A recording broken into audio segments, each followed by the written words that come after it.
بسم الله الرحمن الرحيم والتين والزيتون وطور سينين وهذا البلد الأمين لقد خلقنا الإنسان في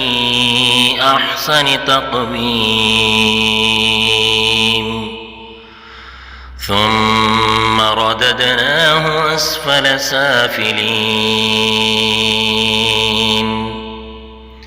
إلا الذين آمنوا وعملوا الصالحات فلهم أجر غير ممنون فما يكذبك بعد بالدين أليس الله بأحكم الحاكمين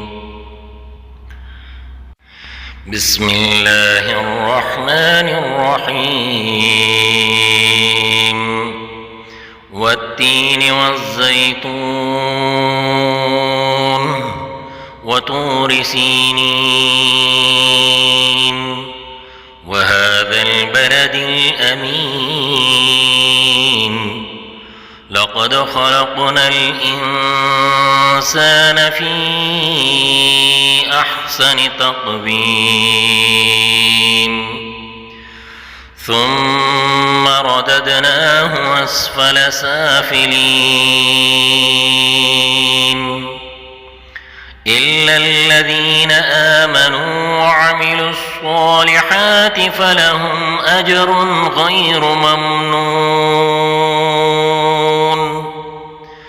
فما يكذبك بعد بالدين أليس الله بأحكم الحاكمين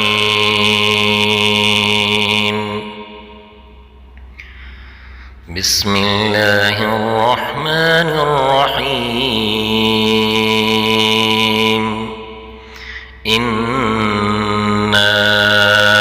أعطيناك الكوثر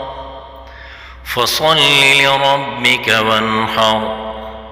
إن شانئك هو الأبتر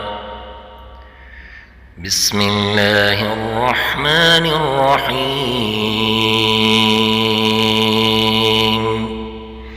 ألم تر كيف فعل ربك بأصحاب الفيل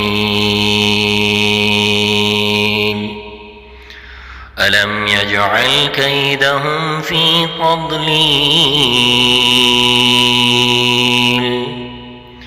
وأرسل عليهم طيرا أبابيل ترميهم بحجارة من سجيل فجعلهم كعصف مأكول صدق الله العظيم.